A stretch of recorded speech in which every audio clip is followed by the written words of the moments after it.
Sweet Mother Michigan, Father Superior, coming down from Mackinac and Sault Ste. Marie. Blue water Huron rolls down to Lake Erie, falls into Ontario and runs on out to sea. You have come upon the Great Lakes Guys podcast. We're just a couple of guys, Randy and Chris, who formed a podcast about all things Great Lakes. The podcast features not only the history, geography, and geology of the land, waters, and people of the Great Lakes Basin, but as well, we interview talented people from around the region who form the innovative cultural web of music, arts, technology, and science of the Great Lakes Basin. And before getting to the podcast interview, we would like to thank Lee Murdock, the Great Lakes Balladeer, who allowed us to use his recording of the song, The Great Lakes Song. The Great Lakes Song was originally composed by Pat Daly, another prominent balladeer of the Great Lakes. In today's Great Lakes Guys podcast, we change course a bit from our previous podcast and delve into some cultural aspects, so to speak, of the Great Lakes region, as opposed to the historical or geological aspects of past podcasts. Today, we interview Lee Murdock, the Great Lakes Balladeer. Listeners will recall that Lee performs the Great Lakes Song, which our podcast has adopted as the theme song. Lee and his wife Joanne live in Illinois, and they do a fair amount of touring in the summer months about the Great Lakes region. Lee started his professional life being trained as a geologist, but then switched to music under the encouragement of Joanne. This background gives Lee a very unique perspective on the Great Lakes region. We wish to close this intro with a quote from Lee's website, since it gives a much better description of Lee's talent than we are likely to do on our own. Lee Murdock has uncovered a boundless body of music and stories in the Great Lakes. Taking snapshots from history, his songs summon the listener to take a front row seat, to look through the eyes and into the hearts of individuals who have shaped our heritage on and around the Great Lakes. His concerts invoke a sense of place, but it is a universal place and a timeless repertoire that celebrates the North American people, their triumphs, and their tragedies, their work songs, and pastimes. Noted as a fluent instrumentalist on 6 and 12-string guitars, Lee combines ragtime, Irish, blues, and folk styles with his flair for storytelling in songs. His musical influences span 15 generations and combine original compositions with traditional music. There is an amazing timelessness in this music. Great Lakes songs are made of hard work, hard living, ships that go down, and ships that come in. The music is grounded in the work song tradition. From the rugged days of the lumberjacks and the wooden sailing schooners, Lee comes alongside with ballads of contemporary commerce and revelry in the grand folk style. Lee's fans have discovered a sweetwater treasure in his songs about the Great Lakes, finding drama and inspiration in the lives of sailors and fishermen, lighthouse keepers, ghosts, shipwrecks, outlaws, and everyday heroes.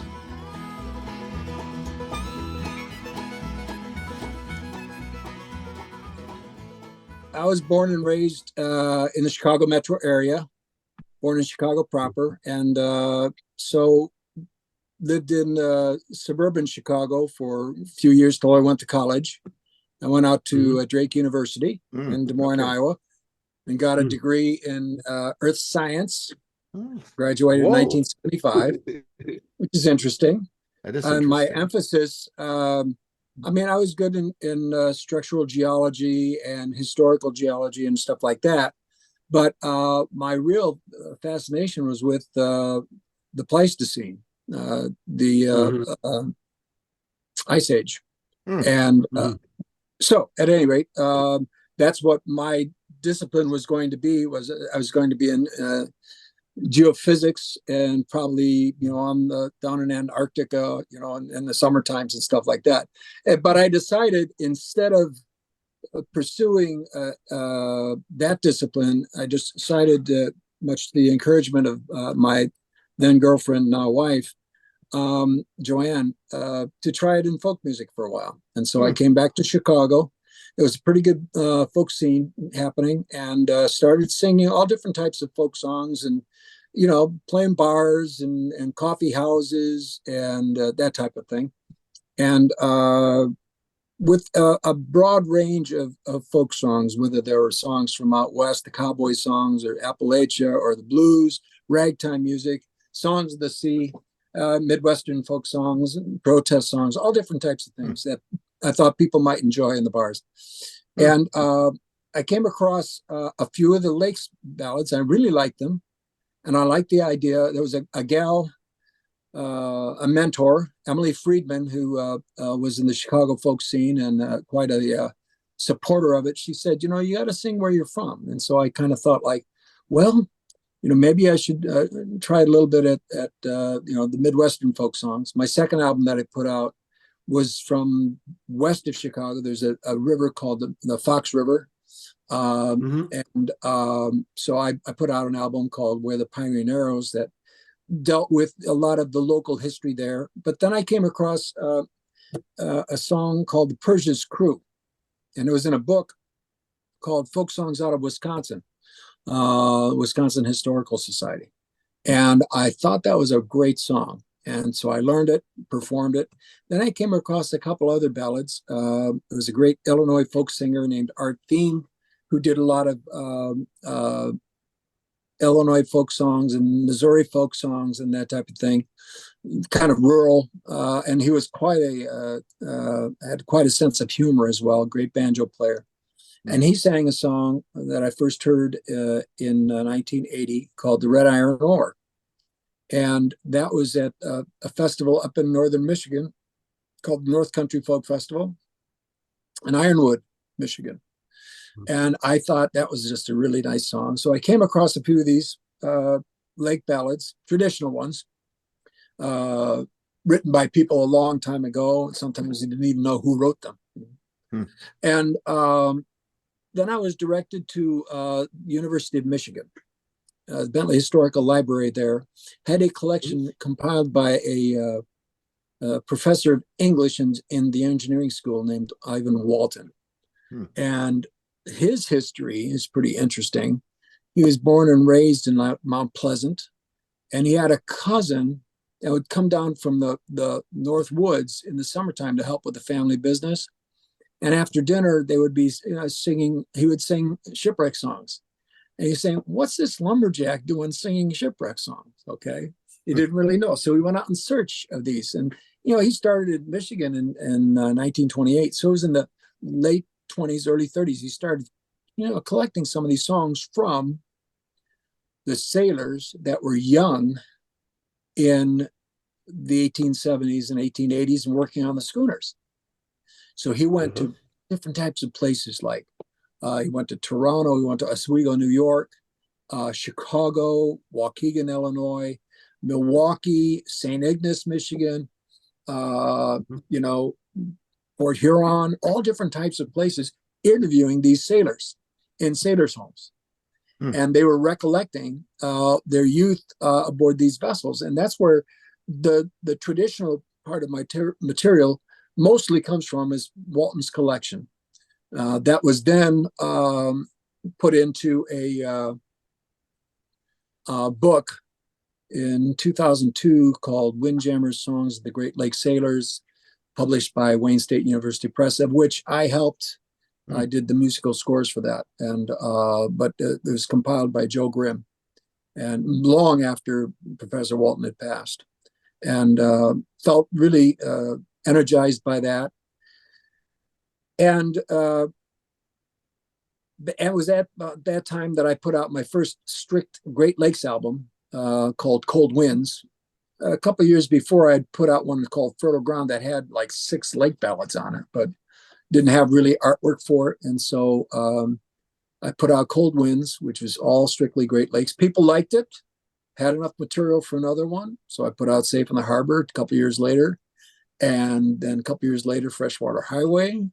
And a couple of years, and it kept going, so that pretty soon you get this body of songs that both traditional, some of the ones that I've written myself, and other contemporary writers, such as, of course, Gordon Lightfoot, and then Tom Castle, who's a composer about my age and actually a captain, has a 100-ton license, and other different artists, composers, and started. That's how I really started performing. All this was just finding this material. Keep in mind this collection at the Bentley Historical Library was 13 file boxes of material, 47 hours of recorded music. Yeah, I'm looking at their the webpage for this right now, and it says 21 linear feet and 22 boxes, 40 audio tapes, reel to reel, 100 gigabytes. Yeah. It's I mean, this is a topic of conversation in and of itself. This Ivan Walton papers and sound recordings, majority within 1932 to 1958. It sounds like they hadn't really categorized it, or it was just sitting around in boxes. Is that what you're saying? Well, what was is I believe, and this is kind of might be pretty interesting for some of your listeners. There was a fellow named Dave Sigland who opened up with his wife a club called the Ark. The Ark. Yes. In Ann Arbor. Yes. Yeah. Well, he did his undergrad at University of Michigan. He worked on that collection as a student. Okay. And so he and I had a little bit of a simpatico. I have a decent following and everything like that, but I couldn't fill the Ark, on a Saturday night or anything. But yet he felt that the work that I was doing was as a connection with him. And so he'd bring me in for an occasional show during the week, and we'd have a fabulous time, I think I played at all three of the different locations. So it was, but at any rate, so the students helped organize it. And because they didn't have a big amount of knowledge, some of it was, they were learning themselves, and some of it, they kind of information fell through the cracks. But if you study it for a long time, I was able to find out that some of the lyrics that they had put in didn't make any sense, and that it was actually something very similar to that, and they were trying to get it off the recordings, and some of these recordings were a little bit rough, you know what I mean? So so at any rate, so that's kind of what was the inspiration to try just forging a career in such a specific field. Yeah, that's interesting. I know in one of your statements or interviews, I think I saw you said you're the luckiest person alive because you are a full-time independent musician. Yeah. So how long was that, like right out of college, or did you work in traditional jobs for a while before you became this? That's a good question. When I was in college in 75, I graduated in 75. My last year, I started, so in 74, I started working in a music store in Des Moines, Iowa, Osby's Mr. So I was selling guitars, and I was also playing some gigs here and there, part-time. And then when I graduated, I was just kind of marking time to figure out what I wanted to do, whether I wanted to go to grad school or not, or out at Montana State and Bozeman. And I decided, so I sold guitars for about 9 months, and then decided to come back to Chicago and start as a folk singer. But there again, you can't just go out and get necessarily a bunch of jobs. So I did take a job as a shipping and receiving clerk at a local company that made pinball machines and some of the original video games. Remember Road Race and the original Pong game? I worked for that company. Did you really? Wow. Yeah, right. And the shipping receiving clerk then went into running the stock room or as we called it in the trade, inventory control. And then in 1980, I attended a college conference for coffee houses, in University of Wisconsin Parkside. And people liked what I did, and I booked about $3,000 worth of work in the fall. And so on the 5th of May of 1980, I became a full-time musician. Wow. Playing all different types of, restaurants and clubs and coffee houses. And then also the college market, in the coffee houses and the like throughout the Midwest. Are you go ahead, Randy. Can I go ahead? Okay. Where did you start your musical training? You must have, you're a good musician, so you had to have practiced a lot when you were younger and stuff like that, right? So I'm what is called a self-taught musician. I see. Okay. I started singing when I was about 4 or 5. People didn't tell me to stop singing, so I could carry a tune. In fact, I can remember my music teacher, Mrs. Ekstrom. And I was singing some songs, and of course I liked the great singers like Bing Crosby and Perry Como, and all different types of singers,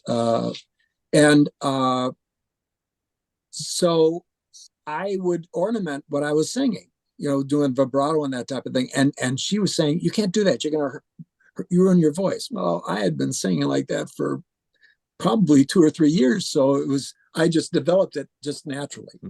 And then when I was 11 and a half, I think, I picked up the guitar I was inspired, 11 and a half, 12, and taught myself how to play and have been learning ever since. And I only had one guitar lesson, which was with a fellow named Paul Mendy. And after I'd been playing for about 12 years, and he wanted to teach me how to play classical. I was unemployed at the time. I was in between jobs. And so, so I could only take one lesson, but he gave me my right hand technique. So I'm a fingerstyle player. And so you are absolutely right, Randy. I played a lot. When I went to college, I studied geology, but I also played music all the time. Because when you went to, I played by myself pretty much in high school and stuff. But when I went to college, I thought I was a pretty good player until I saw all these great players, and I could have just packed it in. But instead, the ethos was, well, how did you do this? How did you do that? This is before we had the ability to do that online, and I was just benefited by some great players, and I was a quick study. And so we would argue about stuff, how to do this and do that. It was kind of fun when I think back on it, And so, and as I said, I've been learning ever since. I still learning, discovering stuff. Do you have any, key influences as far as folk or even the guitar like Travis, or, you mentioned finger picking style? Sure. Probably the first major influence for me, well, it was combination of Kingston Trio. I really liked I really liked the Kingston Trio a lot. When you're 7 years old and you're singing Tom Dooley, there's nowadays people who think that you're kind of weird, because I met her on the mountain. There I took her life. I met her on the mountain, stabbed her with my knife. A 7-year-old singing that, and they talk about violence nowadays. That's funny. But still, you're looking at some of the great songs that, and then of course, Illinois' favorite son, back in the 40s and 50s, Burl Ives. He was. Everybody, when we were in school, everybody had a record of Burl Ives singing, American folk songs. And some of that, not to get political, some of that was because the Weavers had problems with the McCarthy era and that type of thing. But he still had a great voice. He was very, very approachable, became a pretty successful actor as well, quite a presence. And so those were early influences for me. But then later on, Peter, Paul, and Mary. I enjoyed the pop music of the day. Didn't really like the Beatles right at the beginning, but then as I got older, into my high school years, I enjoyed the Beatles a lot. Enjoyed rock and roll. I was a lead guitarist for quite a while when I was in college. Played, and then you had the kind of the country rock scene, where Crosby, Stills, and Nash, and somewhat to the Byrds also, but then Eagles, that type of thing. And of course, Gordon Lightfoot was a big influence. Now, Gordon Lightfoot, I didn't know at the time, but before he ever became big in the United States, he was huge in Canada. I didn't know that. I didn't know that. Huh. Yeah, he's like, I mean, his song "Early Morning Rain" was covered by Peter, Paul, and Mary, but it was a huge hit in Canada in '62. So yeah, really. Yeah. Do you remember? I can't remember what year. It's 1965 or 1966. I think it was the Newport Folk Festival. Newport. It was when Bob Dylan first plugged in and first played electric, and they were like booing him. Do you remember? That was. Yeah, I mean, I think he was discovered in '62, but yeah, Dylan. In fact, I just saw a very good documentary on the band, and the band was his backing group in Europe. Okay.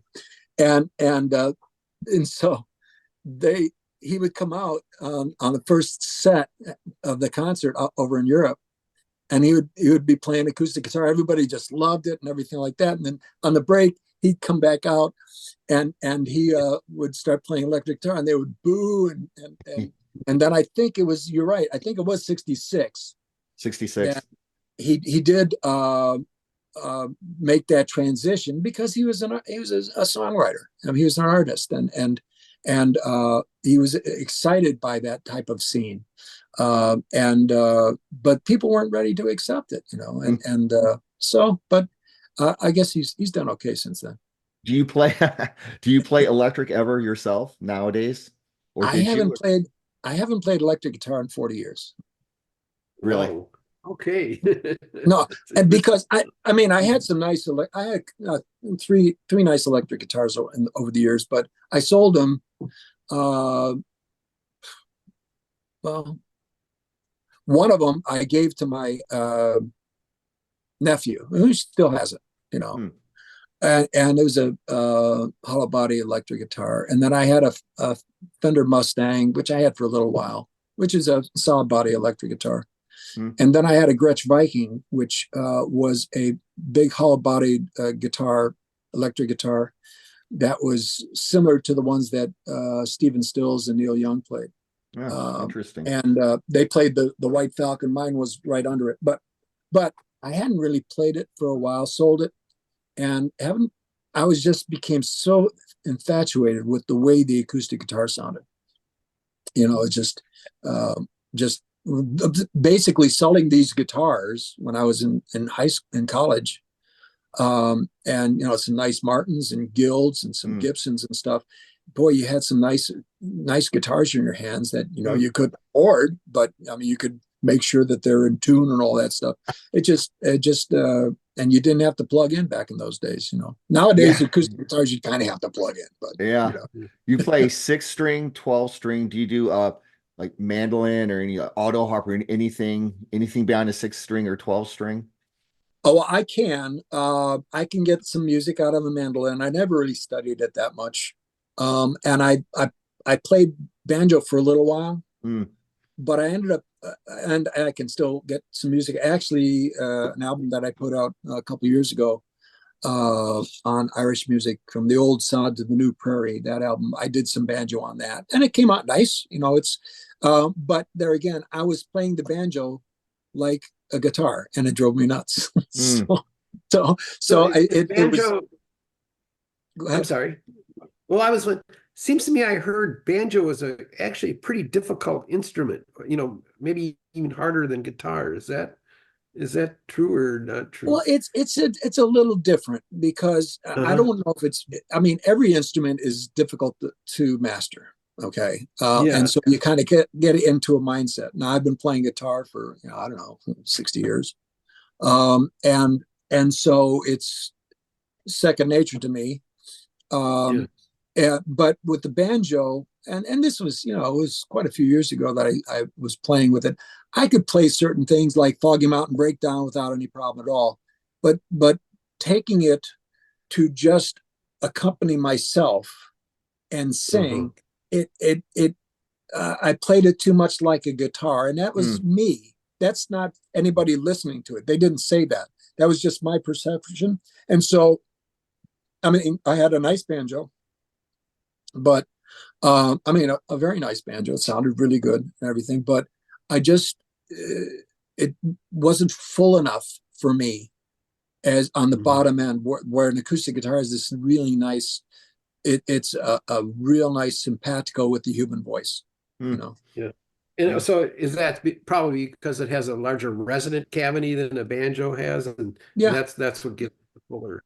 Well, and it's also the banjo has originally a skin head, and so it's loud. Usually banjos are very loud compared to an acoustic guitar, but they don't have that. They don't have that subtlety. I'm trying to find the right words, and there's a fullness in the acoustic guitar that blends nicer than the banjo. The banjo kind of stands out, and I mean, if you are an old time musician, playing mountain music and that type of thing, and you have the technique down, the frailing technique down, it's a very dynamic thing, the sound, and it sounds very, very good. And I never developed that particular technique. I was more like an Earl Scruggs type player, not even close to his ability, but that type of thing, using finger picking. I remember watching. I think it was Hee Haw, like Grandpa Jones and String Bean, and like String Bean had like the claw hammer approach. Yep.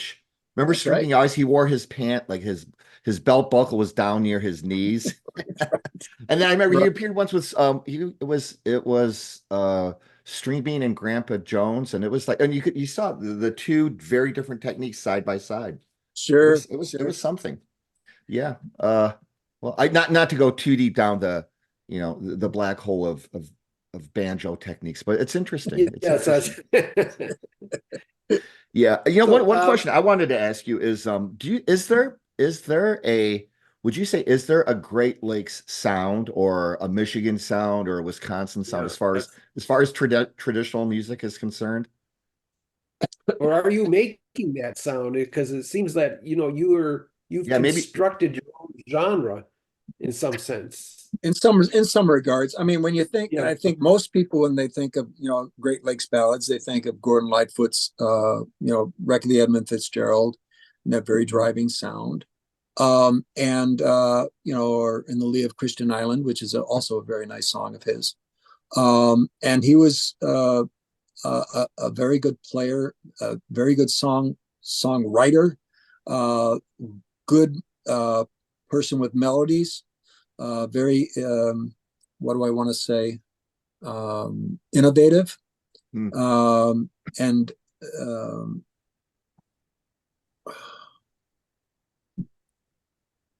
not only innovative but original.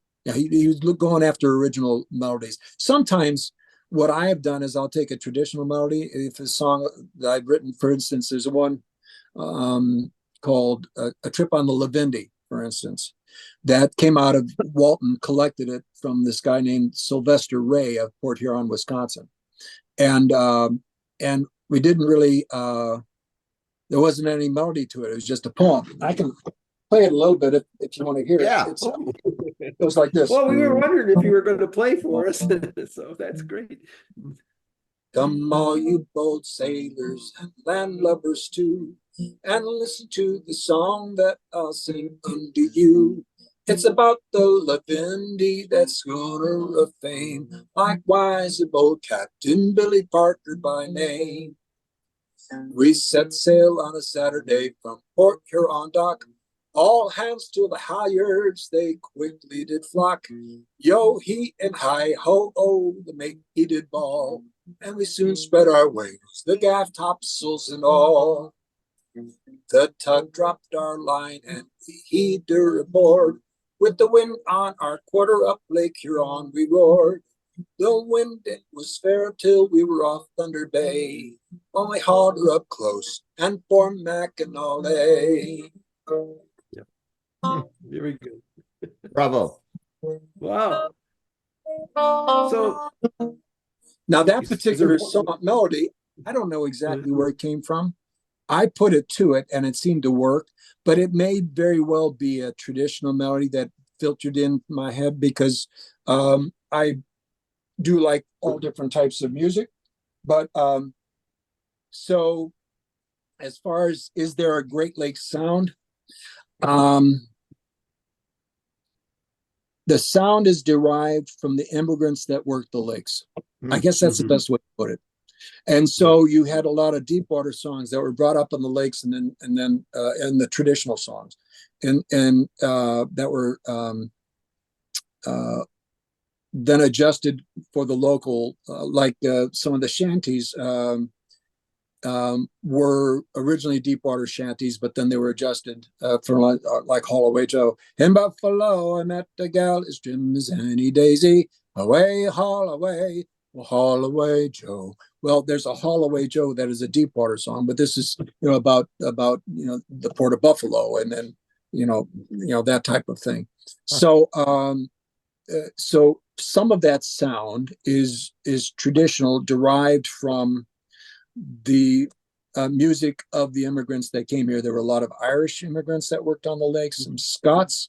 Actually, were early on, there was a lot of Scottish immigrants that came that were really good engineers, worked in the steam industry, and then the Irishmen were there were a lot of fishermen, a lot of Norwegians. So there's some Norwegian or Scandinavian influence melodies. So this is all within the traditional stuff. And what I've done is I try to find some interesting, melody that or style that helps move the story along, because a lot of my songs are story songs. Okay, and so if you're talking about well, do another one real quick. This one is one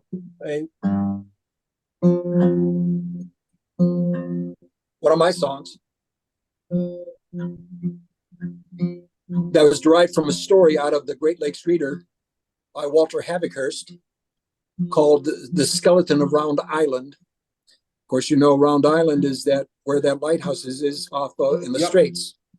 In the Mackinac. Yeah. And back in the old days, that was a Native American burial ground on that island. See? Yeah. And right. So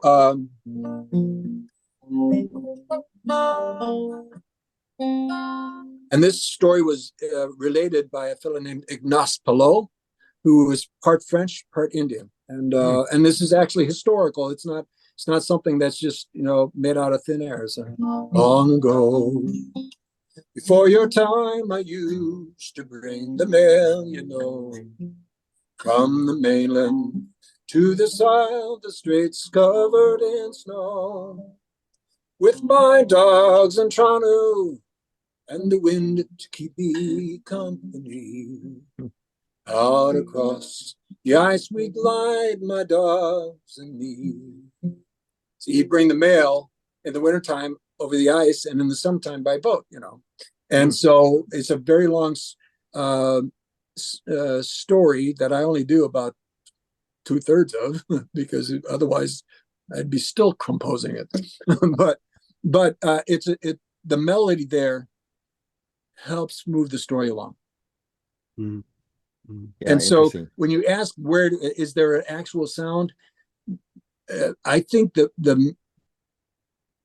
my perspective is the melodies and the music come from the traditions, either firsthand by the immigrants or filtered through what would be termed, I don't want to say it's kind of pejorative, but revivalists or second generation performers of the music. Oh, interesting. Yeah, it sounds like it's not so much a completely different or Great Lakes sound as much as just it's the combination of, like you said, the stories and the subjects. I mean, it's Great Lakes is waterways and fishing and lighthouses and lumberjacking, and so I mean, I think that's the source of, like you say, it's of the history, the storytelling that you do, and just because that bleeds into the next question. I was wanting to ask you, do you still perform at schools? I've done it occasionally. Once a pandemic really cut a lot of that down. Really? But I still will get a call for that. In fact, I used to do a fair number of schools, and back in '89. In fact, that's one of the reasons why I went in this direction to begin with. Is I was doing some work, playing the folk clubs in Philly and Boston and stuff like that back in the mid '80s, and some friends of mine, Kim and Reggie Harris, were from Philadelphia. They said, you ought to contact people at Philadelphia Folk Song Society, because they've got this thing called the Odyssey program where they put folk music into schools. And so I said, fine. And so what am I going to sing in the school? So I'll sing some songs from where I'm from about the Great Lakes region. It'll be kind of interesting. And I called it Folk Songs of the Great Lakes region. And then when you do programs in schools, a lot of times the teachers want a supplement that they can, teach from and stuff like that. So Joanne and I put together this little 48-page booklet with a cassette and some nice cartoonish graphics on it and stuff that would go along with the program. That could be left so the students could listen to the songs and that type of thing and study. It had some study questions and it was based on our experience in education, a little experience in education. Then after quite a few years, we decided to upgrade it a little bit and made a soft cover, full 146-page book with 18 songs and an accompanying CD called Lake Rhymes, Folk Songs of the Great Lakes Region. And that was with my experience with Wayne State University Press, doing the Windjammers project. We did a similar thing. We with our book, we did peer review. So we had a number of other teachers, folk singers, and actually the person who later became the executive director for Wayne State University Press. They were all readers and gave back their feedback and made it a much better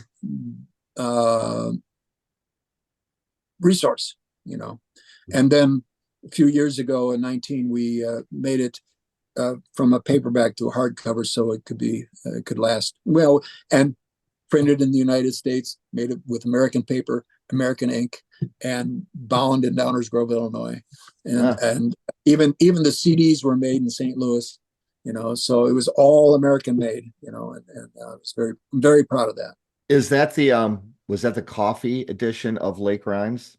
Or is that Lake Rhymes we're talking about? Yes. Yeah.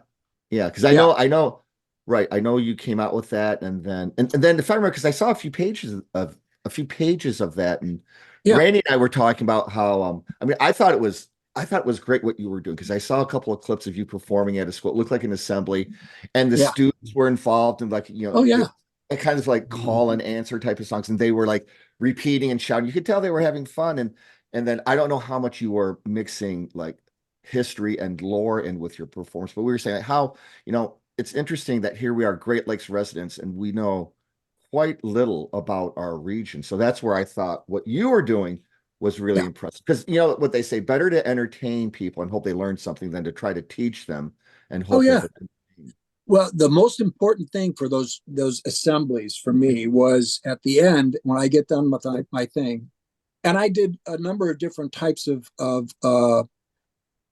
folk songs. So I did some unaccompanied songs. So you don't necessarily, you always think they have to have some type of musical accompaniment. Well, I would do, depending on the group, I would do, of course, the Lumberman's Alphabet, which was always one that the kids really enjoyed, and they clap along and sing along.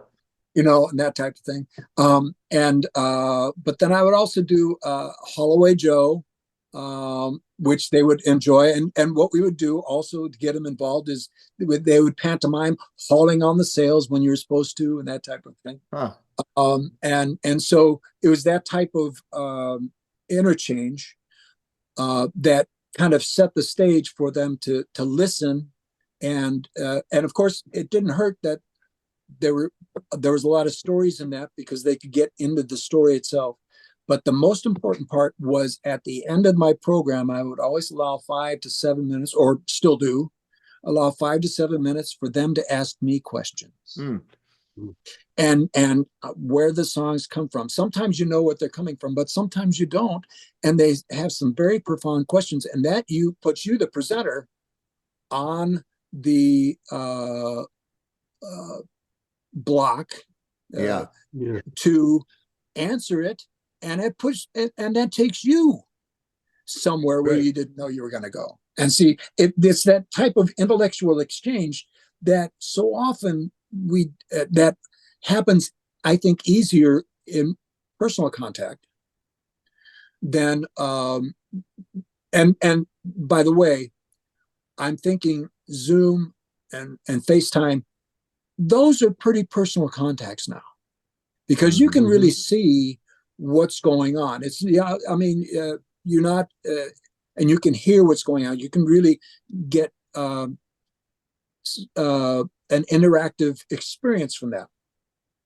Whereas if you're watching something like when we were kids watching the science movies in class, we love that, because you didn't have to do anything, and it was always pretty interesting. It was very done. Right. But it was one way. The information was going one way as opposed to two way. Yeah. I was curious. Do you get any contributions from, say, the labor movement in this region? In the Great Lakes region, or the mining industry? There's another one that was kind of steeped in immigrants, and maybe they brought music with them.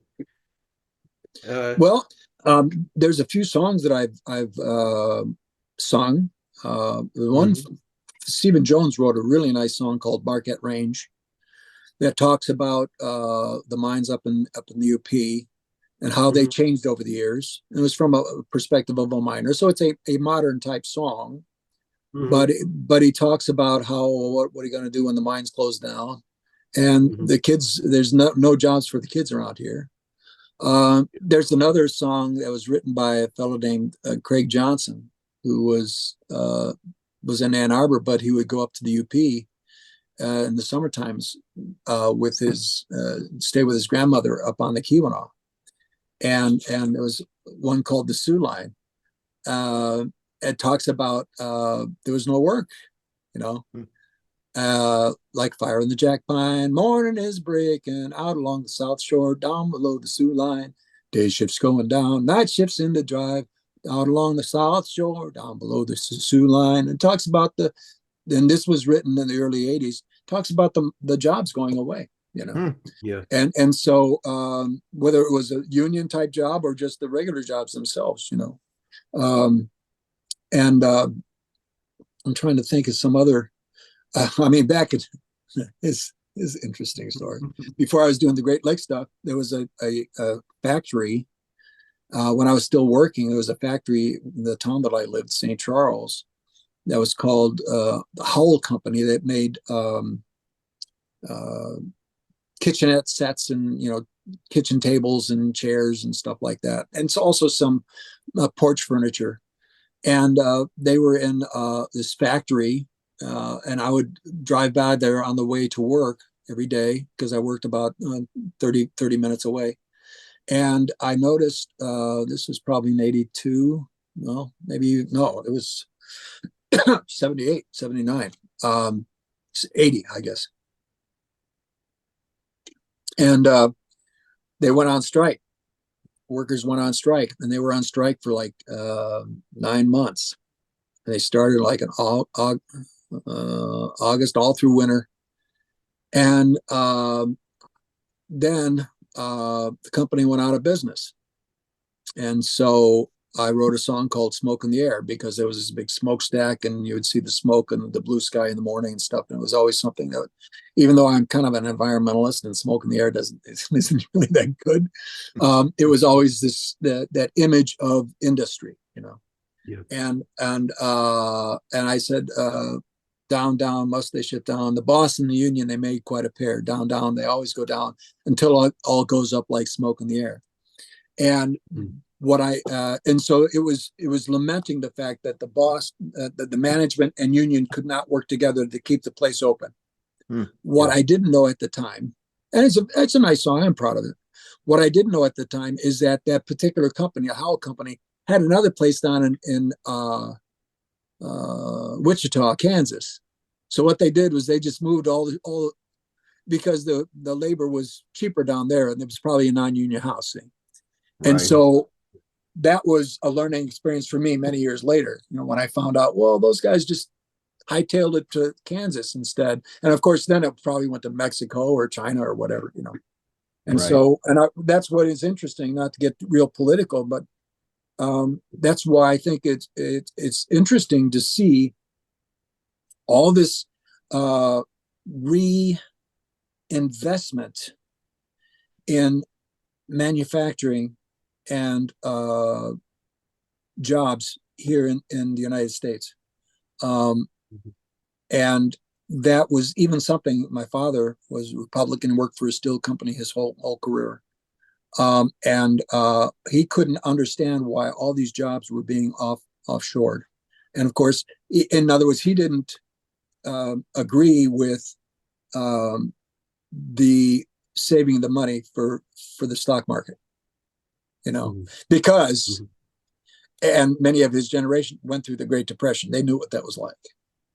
So, but, and so I do touch on the manufacturing, mining, and of course, when you're hauling coal, iron ore, cement, which is much of what is, it's still the cheapest way of getting material from one place to another. I mean, just look what happened in Baltimore. All those containers, that was an awful lot of work. That represented an awful lot of work that, what right now we can really get in the weeds and talk about why that happened. And keep in mind that this is a folk singer talking, not a maritimer, but they said they were doing 8 or 9 knots. They should have been doing 4 knots. I mean, that's but whatever. So we got in the waves a little bit. So I think you said you grew up in Chicago, right? Is there Chicago, near Chicago? Yeah. Yeah. So did you ever get out to Lake Michigan?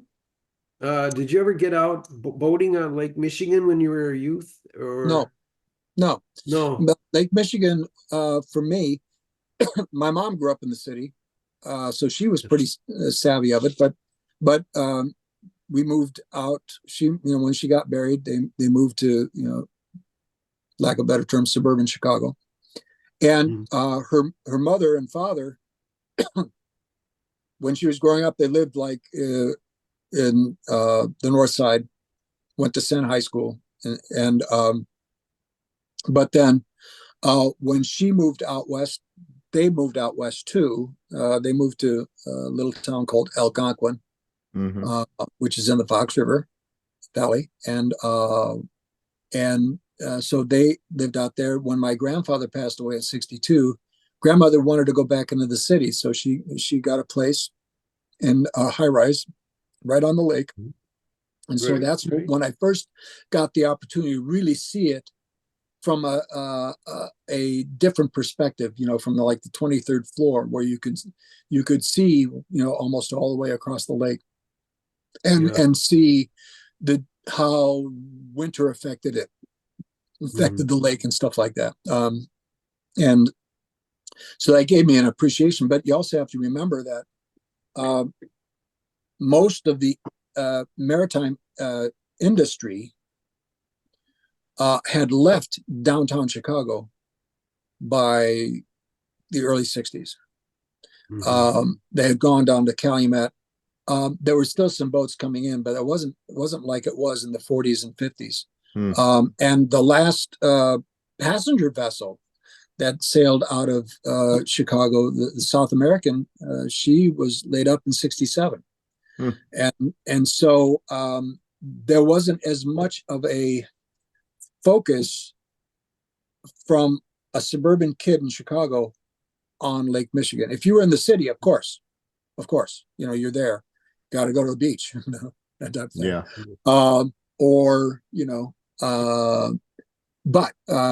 So it wasn't until much later that I really got an appreciation for Lake Michigan. And then through the music, understood that historically, Chicago was, well, I think in 1871, 1872, the busiest port, not just in the Great Lakes, not just in the United States, but in the world. 1,500 miles away from any salt water. That's just astounding to me. When I say it now, it's just nuts. No, but it's this one place on Earth that is singular. There's no place like it. None. Yeah, that's There's interesting. No place like it. Yeah. I was mentioning to Randy that my two boys were born in Good Samaritan Hospital in Downers Grove. Sure. We used to live in probably right near you. I think we used to I used to live in Park Ridge and work near O'Hare, and my wife, she used to take the train from Naperville. We lived in Naperville to the lived and worked in Chicago for a long time. Chicago, and like you said, the western suburbs, and we went to Naperville, and then I also born and raised in Michigan, spent a lot 10 years in Chicago, Illinois, worked a lot in Wisconsin and Ohio, but as I guess as well traveled as I might be, I suspect you visited a lot more places than I did. What do you see, like, to me, and this is just like a homeboy type of experience, when I moved back to Michigan from Illinois, the difference was palpable. I could like taste and feel the difference between Michigan and Illinois, and the Chicagoland area is just whole different vibe. I mean, do you notice that? Do you have like any feels like that? Oh yeah. I mean, Michigan does have, it's surrounded by 4 of the 5 Great Lakes. So, it's, and there's no place in the state of Michigan that's any further away than 85 miles from any one of the Great Lakes. Is that right? That's right. Yeah. So it's like you're very, very close. And Michigan is probably the one state, I would say Ohio to some extent, New York State to some extent, and Pennsylvania, and also Wisconsin some, but Michigan is because there's so much shoreline. The weather is singular. It's different than anywhere else. I mean, you have lake effect snow in upstate New York and Ohio and stuff like that in Indiana. Even here in Illinois, if you get a nor'easter, well, we get hit pretty good. You don't get as much as often because the wind's primarily out of the northwest. So in other words, once the corn is harvested, there's nothing stopping the wind coming out of the northwest from Alberta. But that is one of the things that I think that becomes part of the experience in Michigan, is this sense that there's a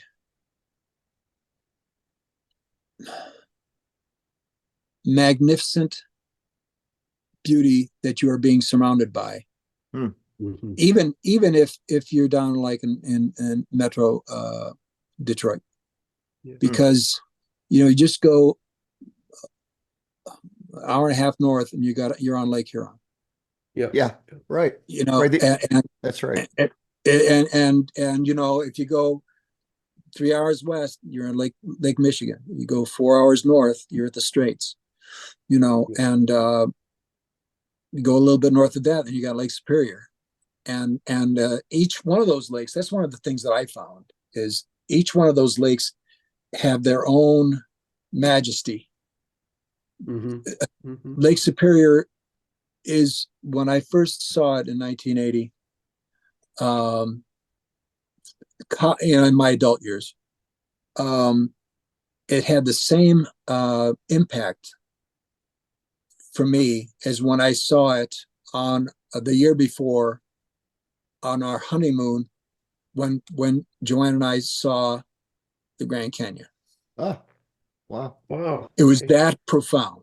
Mm. You know, you could see, looking out over the lake, you could see the curvature of the earth. Now, you know, I was a geologist, so I kind of look for stuff like that. but you know, and you know, Lake Michigan, the All-American Lake, has probably my favorite view is from Point Betsy. Looking northwest. That's just beautiful. Lake Michigan. We probably have to tell the audience where Lake Betsy is, though. Point Betsy is northwestern Lower Peninsula. Yeah.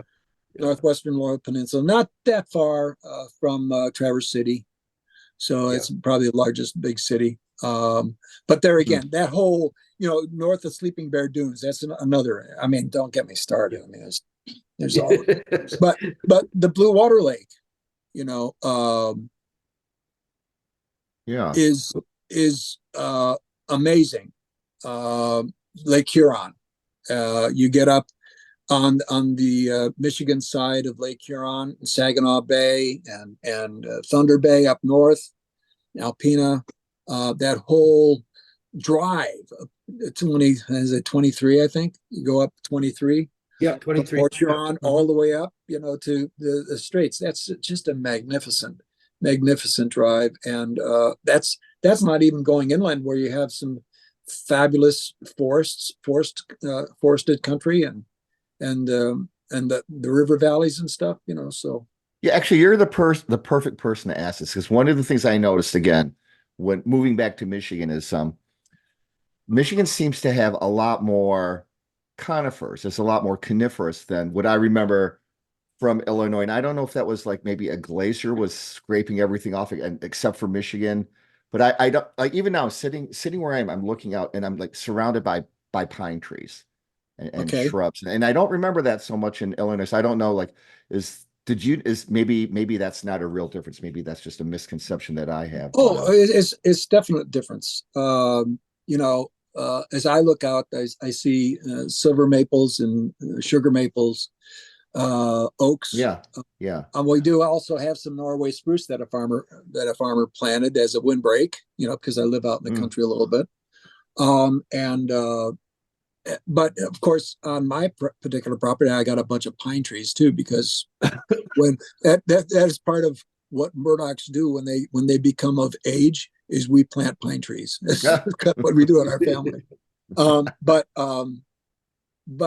what if you were in Illinois, did you ever go out to White Pine State Park? Maybe I don't remember. It doesn't ring a bell. It's in Polo, Illinois. It is old growth pine forest that was not harvested. Okay. Mm-hmm. And it is about the most southern of the North American white pine in this area. Okay. Yeah. And there's a lot of beech and stuff interspersed with it, but there's still some pretty good size North American white pine trees. It's not like Hartwick pines. Okay. Yeah. Or the Estebans up in the UP. But it is a beautiful space. And the conifers where you're talking about is basically, they kind of played out this far south. Probably, even if we got the map up there, you're looking at your pine forest originally was, well, let's just put it this way for you Michiganders, think of Route 10 going across the Lower Peninsula. North of that was pretty much conifer, and south of that was the broadleaf. Okay, that's right. That's pretty much the dividing line there. Right, and then you go across the other side of Lake Michigan. It's kind of similar there. So when you think of Michigan, you think of the pines. You are thinking of the northern part of the Lower Peninsula and the UP. And of course you go over in Ontario, and it's the same. It's very, very similar. You go over you go up from Sarnia across from Port Huron on the Lake Huron on the Canadian side, and you get up about right about where 10 is. I guess 10 is where Sarnia is, Port Huron. So you get up north, and it's very, very similar. I mean, it's a lot of open country too, because it's been logged a long time ago. Yes. But and then you get up the so that's what you're really looking at. Down in Illinois, you had some pine, but it was a little bit too far south. Yeah. But you had oak savanna, and you had which is grassland and the oak, and then further south you had the native prairie that went on for hundreds of miles, till you get to the Front Range. Right. I'm glad I asked the question. You definitely have done your homework on this.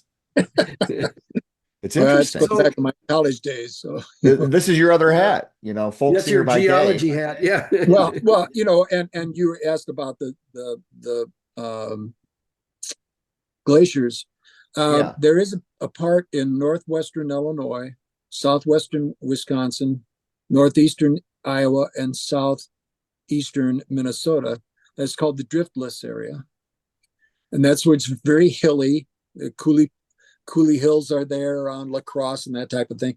That was where the last the Wisconsin glacial drift did not glaciate there. Is that right? Yes, it did not in that area. And then, but further east, it did. When you take a look at this, we got a map of the Great Lakes here. Those are all carved by the glaciers.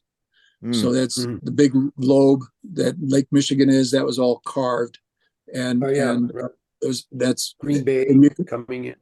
Yeah, right. And then you follow the Mississippi River. Well, there's the Illinois River, which is really the Des Plaines, then turns into the Des Plaines and Fox River.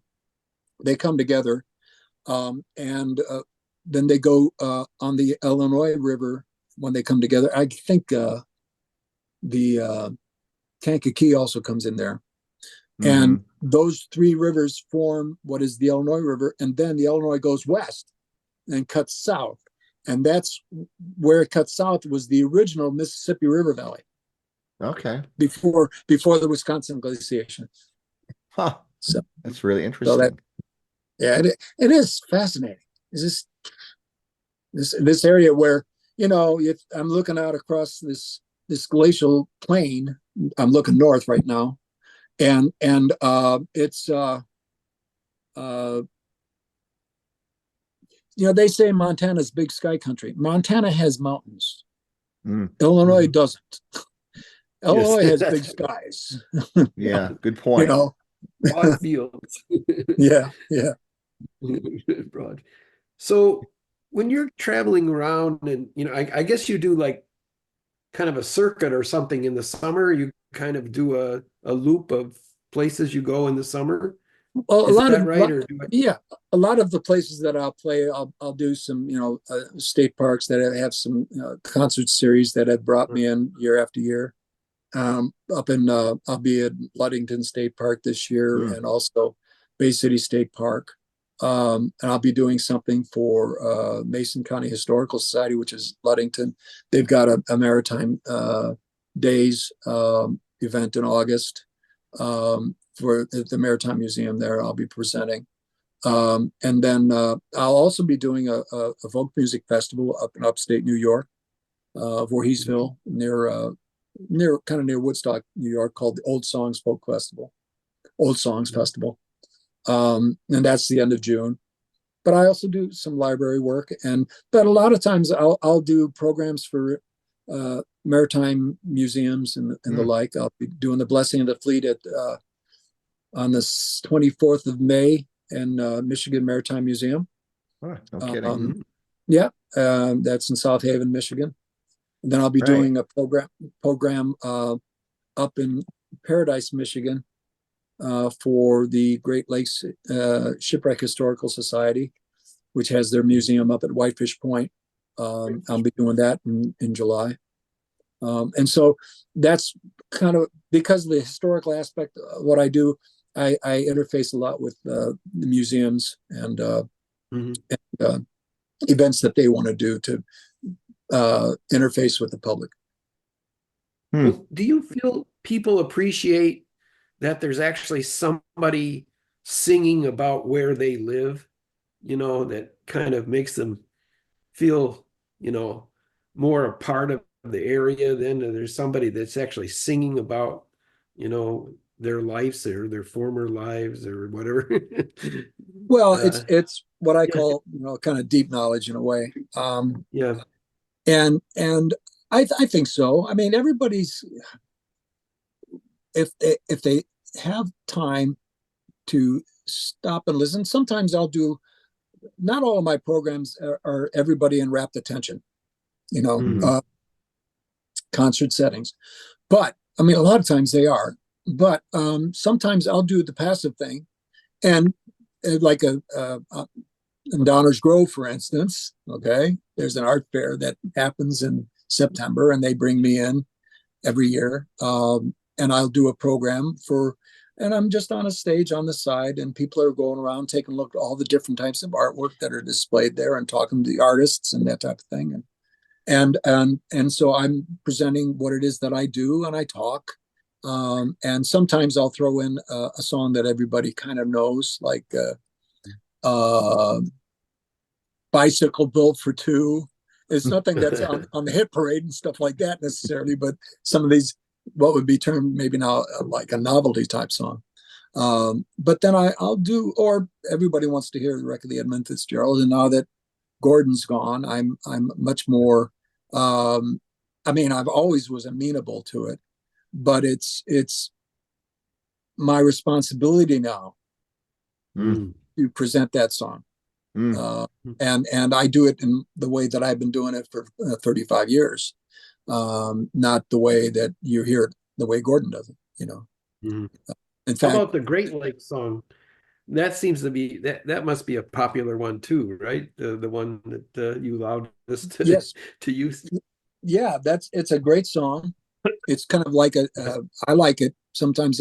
Many times I'll start my concert with that because it's like an overture. Talks about the whole region. And written by Pat Daly, and with help from Shel Silverstein. And I learned it from a legendary folk singer and songwriter named Bob Gibson. He was a guy who wrote a song like Abilene, and he was the fellow in '62 introduced Joan Baez at the Newport Folk Festival, because he was big. He was big stuff. And he was probably as popular as the Kingston Trio. But then again, he was when the Beatles hit, then a lot of that stuff kind of took a back seat, a lot of those material. But I mean, so he was one I learned it from, and he was friends with Shel Silverstein, and knew Pat Daly. And if some of you people on the lakes are familiar with Put-in Bay, was there. I don't know if it's still there or not. It was Pat Daly's. There was a bar there that Pat had. And I know when I talk about that, about Put-in Bay, sometimes I say, how many folks remember being at Put-in Bay? And a lot of the hands go up, and I said, "Do you remember what you did?" And they're going like, "No," because Put-in Bay is very well known for people Party. getting, being placed. Yes, altered states is another way of putting it. Right. But it's and that being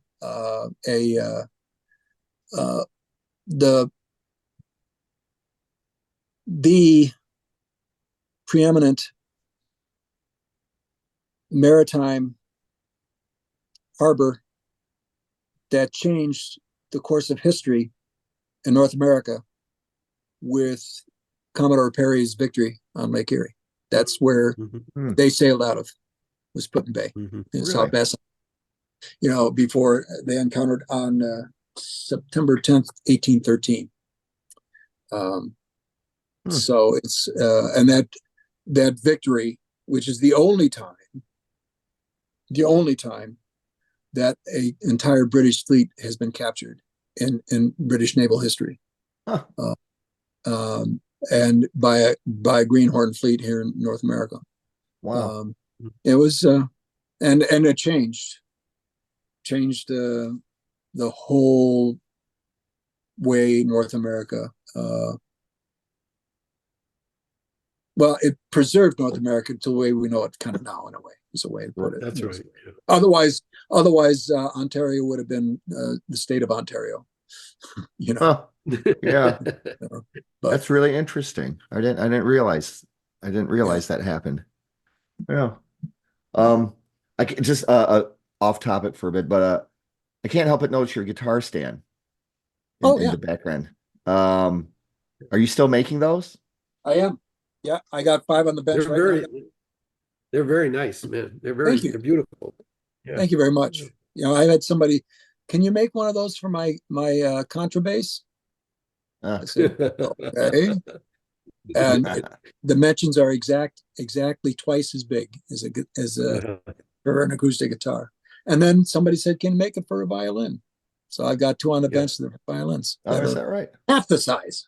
So yeah, tiny versions of all the I guess if you look at all of the facets of music that you've been involved with, what's your favorite? Like, what's your, do you like just composing music alone in your in your man cave or wherever you do it, or do you like performing at folk festivals, or like what's what if you could do something full time? Is there any one thing you would do full time, or would it just be the mix that you have going on now? Well, I think it's the mix. You derive inspiration from a lot of different places. So what you're looking at is I get inspired at folk festivals by seeing other performers do what they do. Sometimes it's really hits home and will jog me a little bit. Other times it's just really interesting, their perspective, and it doesn't really necessarily move me musically or anything like that I would derive from that I'm cognizant of. Everything affects all of us, and we don't even realize it, But I think what I like to listen to is I very much like the acoustic guitar, a lot of instrumental acoustic guitar work. Back in the 80s, I did a fair amount of instrumental playing myself. And still do in my living room. I'll do it on stage every once in a while, but I just find it a good exercise, good study to figure out a song like Masquerade. Okay, instrumentally, the Leon Russell song that was made popular by George Benson. Great song. Yeah, and what that does is that pushes me musically. And so, but I also very much like listening to classical music and some jazz. Ray Vaughan Williams is magnificent. I'm very much like the work of Johann Sebastian Bach. Beethoven's great. Mozart's great. The Aaron Copland. Fantastic composer, American composer. And Ray Vaughan Williams was and Gustav Holst, his buddy. He used to go collecting folk songs in Britain in the early 1900 and 1906. They go to the pubs and then they go out and collect folk songs, and the countryside of England. So there were a lot of people that were doing what Walton did, a generation later.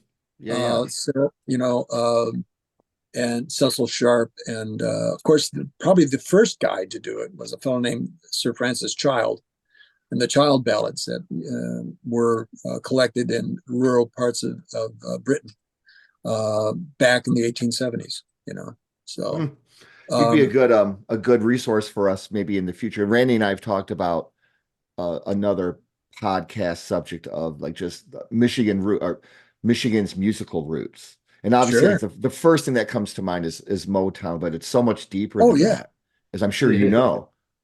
Oh yeah. Well, I mean, like I was saying earlier, I mean, there's all the different immigrant groups that came, from Scandinavia and came from even the Balkans and stuff. Yeah. And all that music. I mean, and what's happening now? I mean, you have got a lot of Arabic music now, and that's being played because it's. I mean, Detroit's kind of like a world city. I mean, it's all different. That's true. That's and that's exciting. Yeah, it is. Yeah, I think it was just a few months ago. Do you know have you heard of Sixto Rodriguez? I've heard the name. He passed away just a few months ago, and he was Hispanic, but he was born and raised in Michigan, and he was I think he was a folk. Well, he was a musician, and he was very famous internationally, but not at all here. Isn't that great? Yeah, it was interesting. Well, it was like Bill Brunzi in Chicago.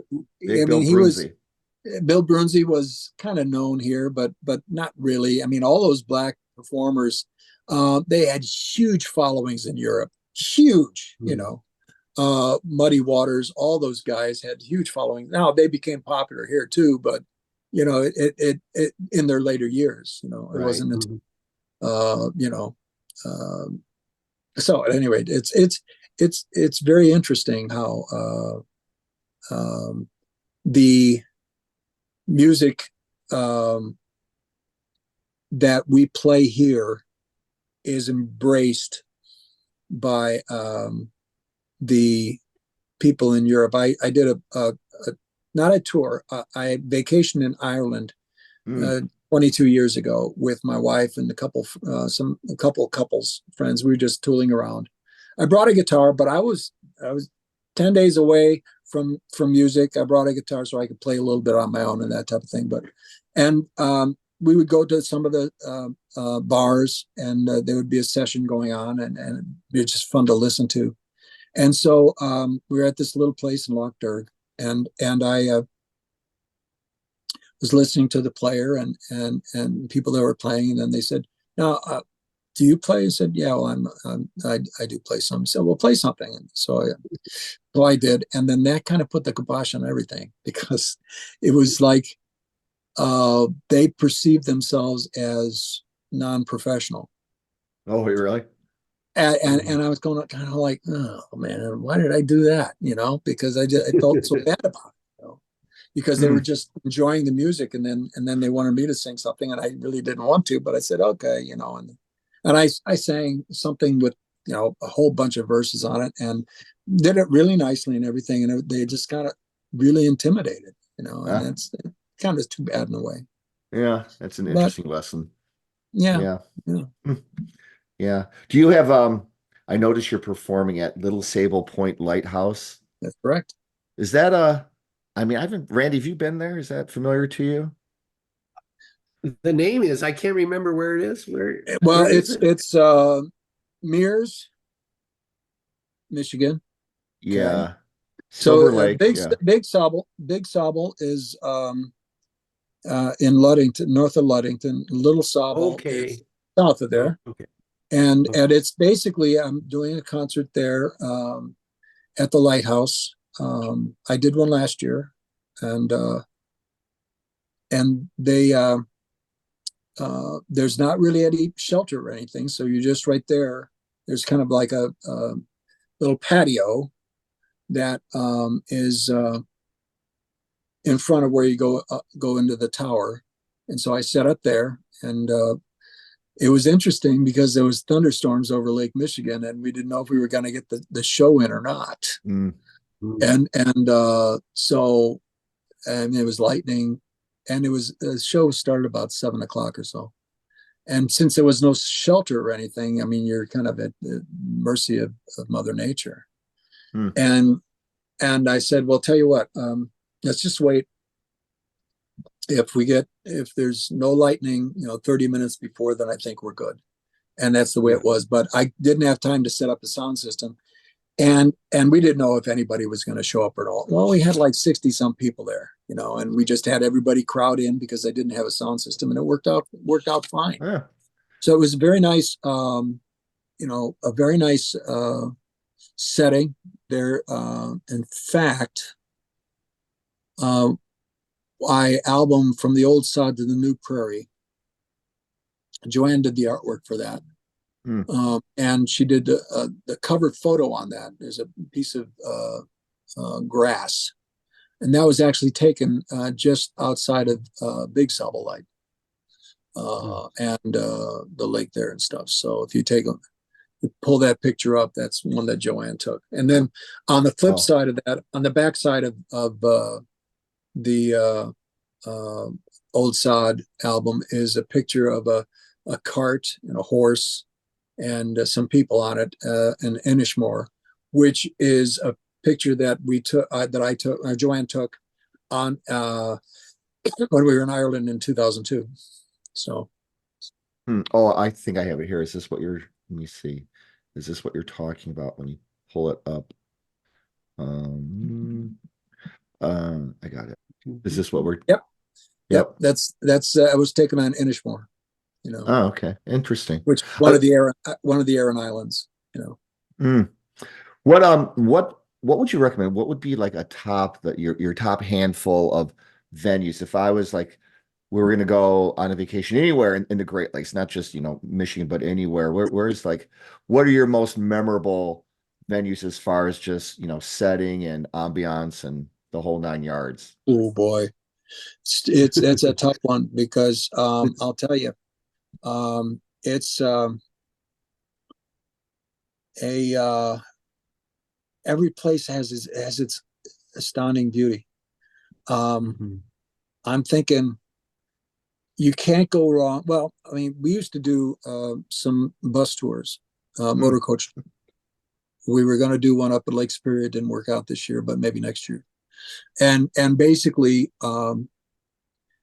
that's and we've had some people ask, where should we go? And one of the nice trips is going up along the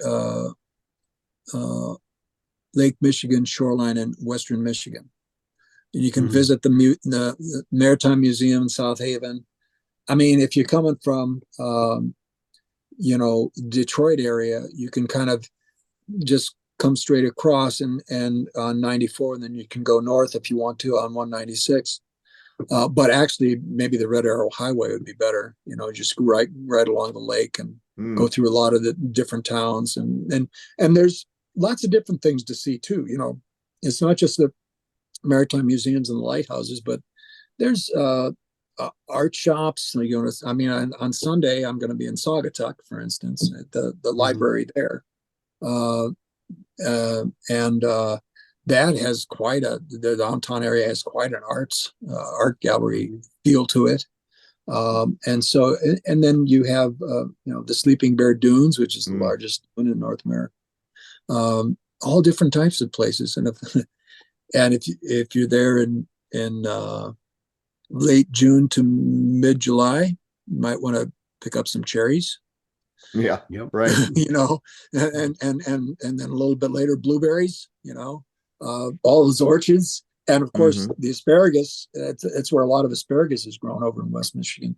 So that's, you just take that up through to Traverse City, Petoskey, over to the Straits, and work your way back down Lake Huron. That's one heck of a trip, of course, by car, but it's pretty easy because you don't have to drive on interstate for like 15 hours, Yeah, right. That's a good tip.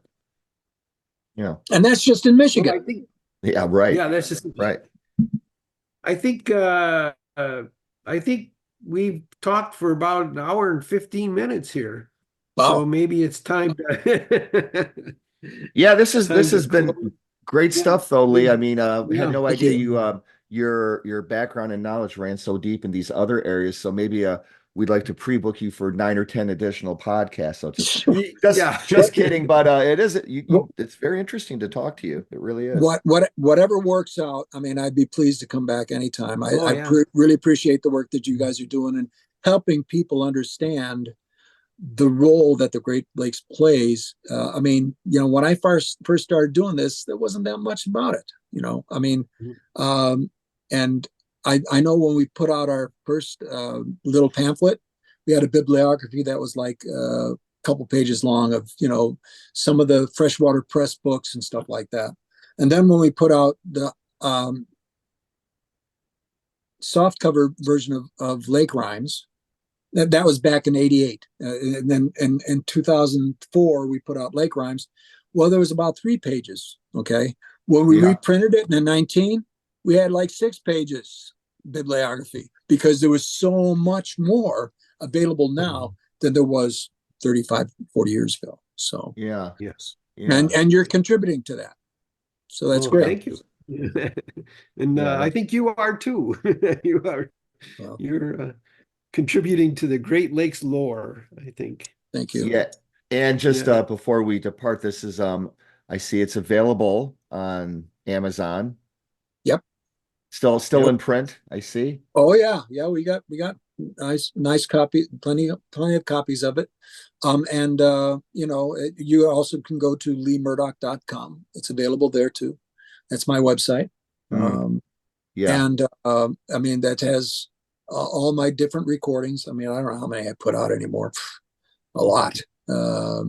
And I'm starting to work on a new one, and hopefully it'll be out by the end of the year. Yeah, I see. This is good stuff.